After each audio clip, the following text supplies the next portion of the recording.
Chaon's distinguished body of work includes Fitting Ends, Among the Missing, which was a finalist for the National Book Award, You Remind Me of Me, which was named one of the best books of the year by the Washington Post and Entertainment Weekly, and his novel, Await Your Reply, which was a New York Times notable book and is being made into a film. His stories have appeared in so many magazines and anthologies, including the Best American Short Stories and O. Henry Prize Stories. He received the Academy Award in Literature from the American Academy of Arts and Letters and teaches at Oberlin College, where he is the Pauline M. Delaney Professor of Creative Writing. His fifth and newest book is Stay Awake, a collection of stories which describe a state of receptivity to psychic messages and other worlds.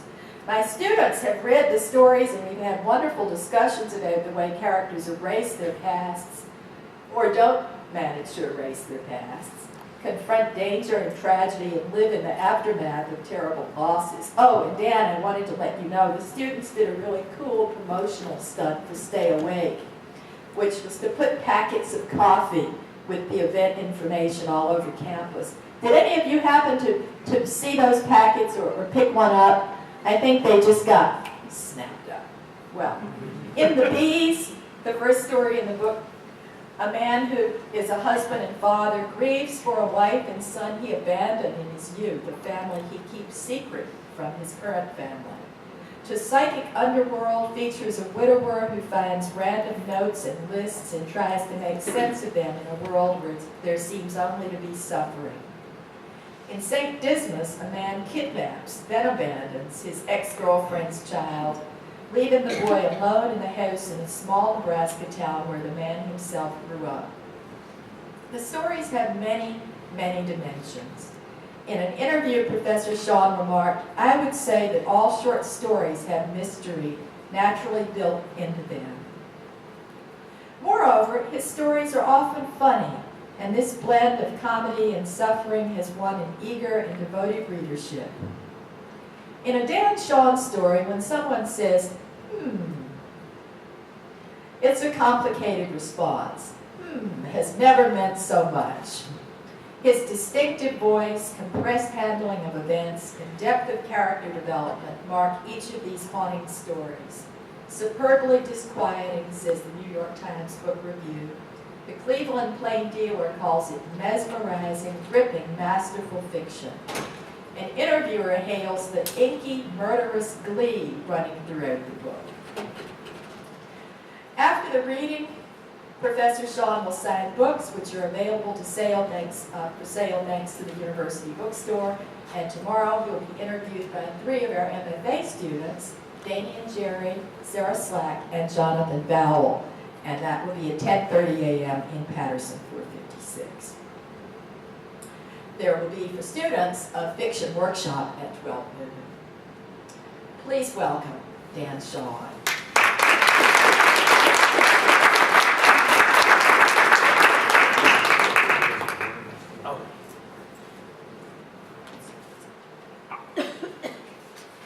Thank you all for having me. Thank you, Carrie, for that great introduction and for inviting me. Okay, so I was just going to talk about writing a little. Well, you know, a lot of times you come in and you read something, and then it's nice, people clap, and then you're done.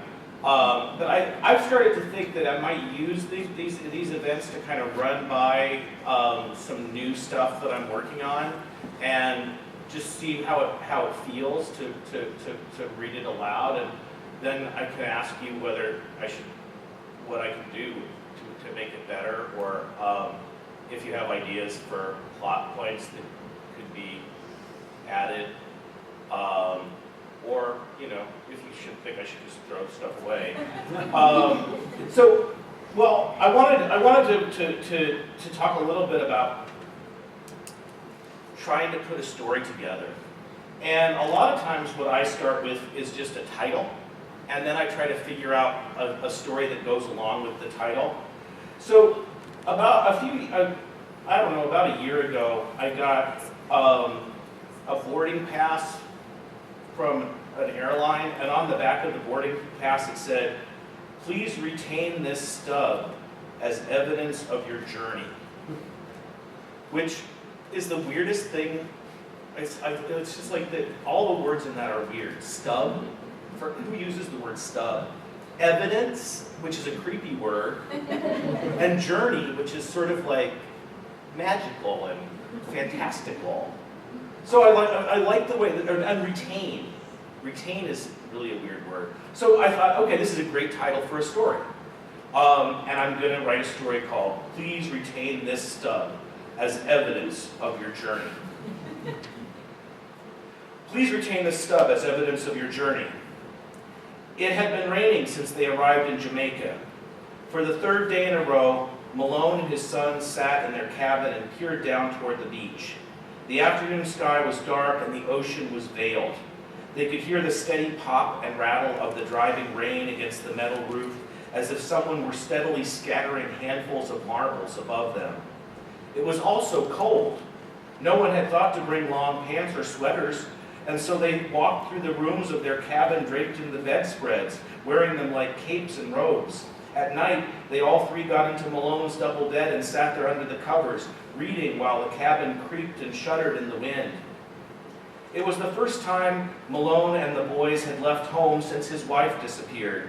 They had been waiting, he guessed, but they were getting used to not waiting anymore.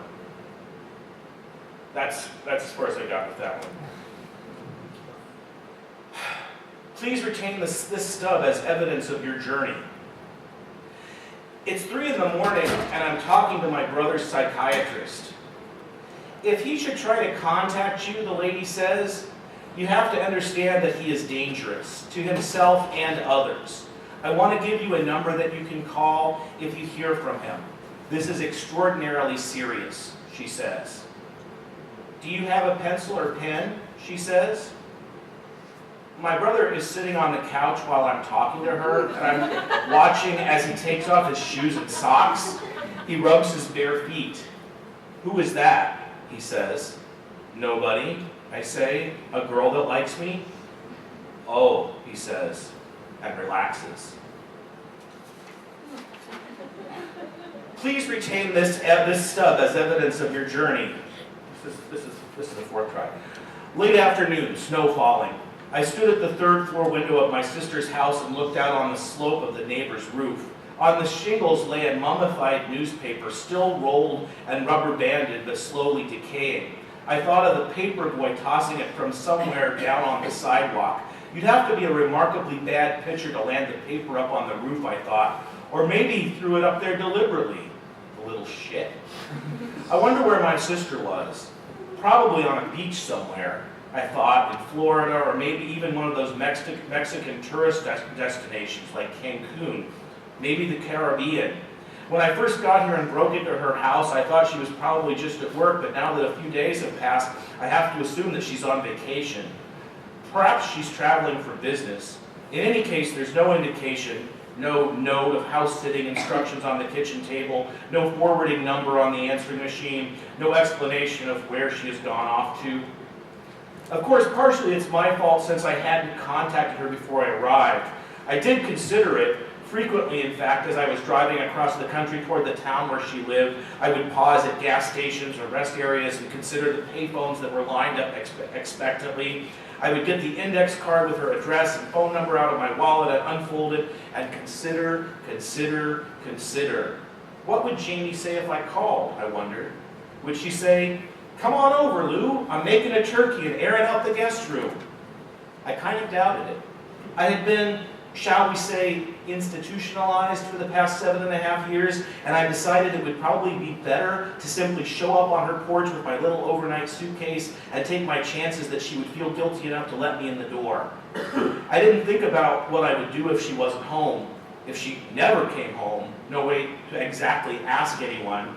I had, after all, broken and entered. I didn't really belong here. I didn't want to have any sort of contact with the police.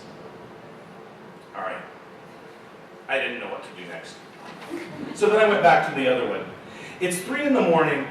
Oh, sorry. Please retain the stub as evidence of your journey. It's 3 in the morning and Cassie is talking to her half-brother's psychiatrist. If he should try to contact you, the lady says, you have to understand that he's dangerous to himself and others. I want to give you a number that you can call if you hear from him. This is extraordinarily serious, she says. Do you have a pencil or pen? She says. Cassie's half-brother Colin is sitting on the couch while Cassie talks to the psychiatrist woman. He takes off his shoes and socks. She can't tell how loud the voice of the psychiatrist is, if it is audible. He rubs his bare feet. Who is that? He says. Nobody, she says. She feels herself shrug. A guy that likes me? Oh, he says, and tenses. Who? Don't worry, I don't like him back, she says. I'm not even interested. And Colin stares at his toes, still doesn't look at her. He delicately picks at a nail like a scientist. You better not be, he says. Cassie had found out she was pregnant about a week after Colin was committed, and she's pretty sure that it isn't his. There had only been the one time. Still, there is some urgency to get an abortion as soon as possible, and she doesn't know why she hasn't done it already. If she'd known that he was going to escape from the mental institution, she would have been more proactive. Colin was 19 and she was 31, and they had known each other for a year now. Their father had been one of those types of men who didn't know how many children he had procreated. I have 2 kids that I know of, he would say, which was so disgusting she had no words. He had been married to Cassie's mother for 3 years, and to another woman for 6 years, and then there had been a series of girlfriends, and then he had married a 3rd time for a year and a half, and then there had been more girlfriends, and one of those had given birth to Colin. She hadn't known about it. By that time, she and their father hadn't spoken in quite a long while. She and Colin had fallen in love almost immediately. They had so much in common, and yes, of course, subliminally, Colin must have looked exactly like the daddy she remembered from early childhood. The resemblance was unquestionable. She had almost gasped the first time she opened her door to Colin. So much did he remind her of the young man who had been her father for a short time in her childhood. And at this point, I think I've gone so far into creepiness that I have to stop. I'm too disturbed by my own imagination, and I can't go further. The thing that actually inspired this little version of the story was a freshman who was writing, like an early story, and the first line of the story was, John wanted to have sex when he was in high school, but his mom told him no. And I know what he means. But just the syntax of that sentence, like for a minute, I was like, whoa, this is getting interesting. But anyway, then I started to try it out. There's incest and everything, and Gossip Girls, and True Blood, and but I can't do it.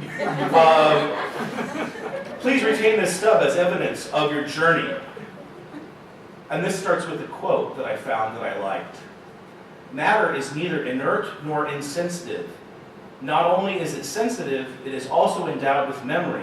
All events that take place in the universe leave traces in the etheric layers of matter. Amram Mikhail Ivanov. At first, when she died, Carol had sailed up free of her body. The part of herself that she thought of as herself had dislodged, had lifted out. She could feel the lights shutting off behind her as she left, her heart growing slack, her breath ceasing, the electric impulses of the brain blinking out. Suddenly she felt herself fluttering near the ceiling above her hospital bed, not fluttering like a butterfly, but more like a bit of ash or ember, carried off in the night breeze, pulled upward like a spark in the narrow trail that leads from a campfire toward the starry sky. She moved freely, but it was hard to hold herself together. She was aware of herself as particles that were beginning to dissipate. She was aware that it might take more willpower than she had to stay cohesive, and so she had settled into the first solid thing that she touched. A mosquito. That was a shock. That first time entering a living thing, it was like lying down on a nest of pins, and then inside was the bright, quivering moire pattern of its mind and vision, a pulsing of hunger and movement, too difficult to bear, though she would learn later to manage it better. From the mosquito, she slipped into a bit of floating thistle seed fluff, which was the mind of a sleeping infant in the back seat of a car, and she rode that for a while on the late summer air. So this is death, she thought. What am I now, a ghost? But no, she was not a ghost, for soon the drowsy spirit of the thistle seed was pressing down upon her, somnolent, anodyne. Ooh, anodyne, no. And she saw that what she rode upon also rode her. And when she got the chance, she leapt into a discarded paper bag before the thistle seed could envelop her in its endless, drifting patience. And the paper bag was nothing. It felt the way a paper bag tastes when you chew on it, and she was safe. She rolled end over end across a parking lot and caught in a fence, and there she stayed for a good long time. At first, the going was slow. A more free-spirited person would probably have enjoyed it more. She could imagine her neighbor Jeanette gaily skipping from rock to grass to cricket, reveling in the communion with each. Jeanette would have thought, now I am one with the universe, and a joyousness would have filled her heart. But Carol found that it was all rather uncomfortable. Inhabiting a rock was like being in a darkened and empty subway train that had stopped for some reason. And grass had a kind of fervid, competitive anxiety, almost paranoid, an ever-present awareness of the mower. Crickets were fine for short periods, though their single-minded horniness was exhausting after a while. The shuddery, insistent pleasure of rubbing one wing against the other, the excruciating, piercing intensity of it. Earthworms were easier to manage, though harder to navigate. They were nuzzling creatures, humming and dozy, like a housewife washing dishes after she'd smoked some really good weed. Traveling in this way, you had to be alert. It was easy to get lost inside the thing you were inhabiting, and the longer you stayed, the more it seemed that you and your host were synchronizing into one mind. She wondered how many souls had made the mistake of trying to ride an ant and found themselves so overpowered by the urgent weight of chores and duties that they never got out again. She sensed that she would probably lose herself eventually. She would settle into something from which she could not escape, and it would subsume her, and the bit of Carol that remained would grow smaller and smaller until it forgot itself entirely. And this was why she thought she was so jumpy and ill at ease. Whatever this was, whatever she was, it was extraordinarily fragile, and she wanted to preserve it for just a little while longer. I am me, she thought, as she leapt from twig to squirrel to bicycle to traffic light. I am Carol. I am still myself. I am here. Eventually, she was able to make it home. Their house was about 10 miles from the hospice where she had died, and someone like Jeanette would have found the journey a magical adventure, but for her it had been quite arduous and terrifying. Imagine moving a pawn along a chessboard that stretches for thousands and tens of thousands of squares. That was what it was like. When she came at last into their front yard and saw the lighted window through the eyes of the sparrow she was riding in, brutal, mean-hearted creature sparrows, full of calculation and envy, and without any conscience, awful. When she saw the house, she dropped limply from the sparrow and fell into a potted geranium that she herself had planted. Geraniums have the stern, no-nonsense mood of secretaries at a desk, alert but neutral, and Carol was able to rest there without too much stress for a few weeks, until it started getting cold and the first frost burned the leaves. Okay, so I stopped there because you guys, if you're writers, you know this. There was like a drunk at the corner of the end of the bar of my mind who, as I finished that last sentence, said, "That is so stupid." You know that drunk that every once in a while lifts his head and says things like that? So I was like, yeah, you're right. That's really stupid. Okay. Please retain this stub as evidence of your journey. Our father died when we were 10 years old, and for months afterwards, my twin sister Helen and I thought we saw him. We thought we saw him in the snow in the yard at night, but it was just a tree. We thought we saw him coming down the stairs in the morning, but it was just sunlight in the windows on the landing. We thought we heard him scritching in the garden behind the house, moving through the rhubarb along the garage. It was a raccoon. We were really close for a while in those years that followed his death. Afterwards, not so much. Once she became a teenager, she developed an uncontrollable attraction to these really awful guys, one after another, all through high school, and I tried to warn her and give her good advice, but she never listened. Finally, when we were seniors, she ended up getting pregnant. The boyfriend was a 25-year-old guy who worked on the road crew of our town's maintenance department, and he was married, but getting a divorce, she claimed, and I told her that it seemed really obvious that she ought to get an abortion. Instead, she moved in with him. She gave birth to her little love child, and eventually I heard she and the boyfriend did get married. Meanwhile, I left town. I went to college, I moved down to Chicago, and then to Santa Fe, and then to Spokane. I wasn't having a great life or anything, but I thought of my family less and less. At first, when I stopped talking to my mom and my sister, I used to have these terrible guilt dreams, like I had killed them, or was accused of killing them, and I was on the lam. In the dreams, I was always paranoid. In the dreams, I would walk into a convenience store or a roadside restaurant, and suddenly one of the patrons would recognize me from a wanted poster. "That's him! That's the guy!" someone would shout, and everyone would turn to look, and I would try to escape, even though I knew it was hopeless. And then 20 years had passed. I was the same age that my father had been when he died. There is a stage you reach, I think, sometime in early middle age, when you begin to think of your former selves as characters, as if you had once portrayed them in school theater productions. The old hurts and resentments seem vaguely embarrassing. Why not call her, I thought. So much time has gone by. Is there any reason left to bear a grudge? I was in Minneapolis on a business trip when I decided to try it. I knew that she didn't live that far away, and there was the possibility that we could meet if things went well, but I wasn't counting on anything either. I was sitting there in my jockey shorts, in a non-smoking King at the Marriott, with the TV on mute, holding the ragged phone book that I'd found in a dresser drawer.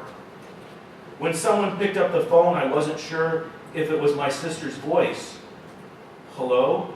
I said, and the woman's voice echoed. "Hello?" she said back.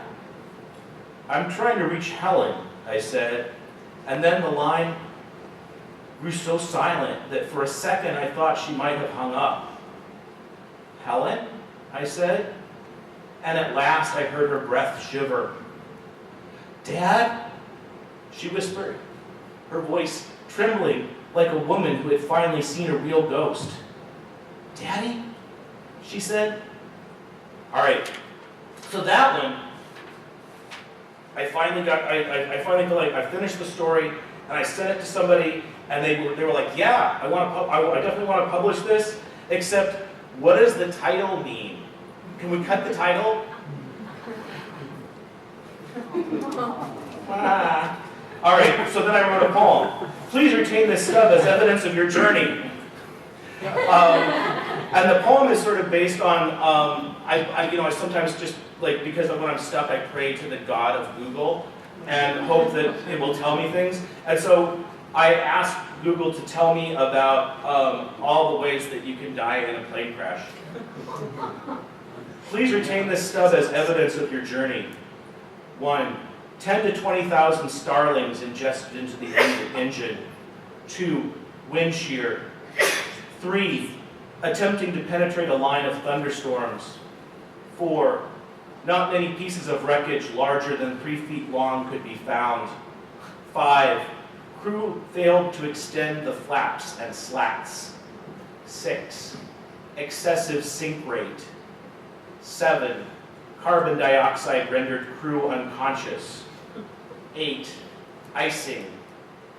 9. Landing in ocean short of the runway. 10. A murmuration of starlings, a hover of trout. 11. Torn apart by clear air turbulence. 12. Took off despite warnings of a building storm front. 13. The adult starling in breeding plumage has a distinctive yellow bill and speckled black plumage with purple-green iridescence. 14, son placed bomb in mother's luggage to collect insurance. 15, suffered an explosive decompression from an incorrectly repaired aft pressure bulkhead. 16, mental breakdown of captain during flight. 17, starlings have diverse and complex vocalizations and have been known to embed sounds from their surroundings into their own calls, including car alarms and human speech patterns. 18, remember, no one has ever died of loneliness. No one has ever died of grief. No one has ever died of boredom, waiting and waiting in a line. You are all going to be fine. Just fine. Thank you.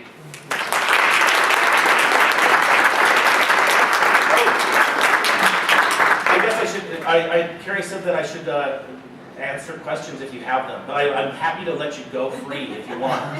Fly, little starlings. Anybody have any questions? Yes? Are you going to give up your title? No, no way. It's going to go on one of those stories, and I'm going to finish one of them someday. I kind of want to. I'm not really brave enough to go back to the creepy incest one, but maybe I will later. I like the creepy incest one. Me too. Yeah. I like if you are on Wikipedia, a stub is a short page. Yeah. So I liked the idea of using maybe all of them or several of maybe the shorter ones, and then tying them together maybe with the Carol story at the end. I think Oh, that's a really good idea, actually, because Carol can be anybody. That's really smart. A+ for you, man. Any other questions? Can I be as creative as you are with the woman going through the worm and all the other if I dropped acid? I would suggest psilocybin mushrooms. They're much smoother, and you'll have a much longer trip and more sort of more fun. It was beautiful. Okay. Yes, Carrie. How does Cleveland have an ambiance for your writing, or how has Cleveland found its way into your work? Well, I love Cleveland, in part because Cleveland is a dump, and I really have I grew up in a trailer park and in a part of Nebraska that's one of the ugliest parts of the country, in some ways, and I have a strong affection for this kind of like American ruin. And you know what? You guys have some of that around here. Not downtown, but if you go to the right places, you have some of that, and I think it's beautiful. And I think that there's something about that speaks to me about a side of America that I'm really interested in, that I don't think gets talked about very much. And Cleveland is a good place to think about that stuff. Chamber of Commerce has never liked me very much, though. The one really bad review I got of Await Your Reply was in Cleveland Magazine, and it was because they were insulted by the way that I portrayed Cleveland. Mm-hmm. So there, that's fine. Any other questions? Yes. Where is the dad story? The daddies. It's in an online magazine called Wigleaf that publishes short shorts. And they asked me for a story, and so I sent them that, and they changed the title. It's now called That's Him, That's the Guy.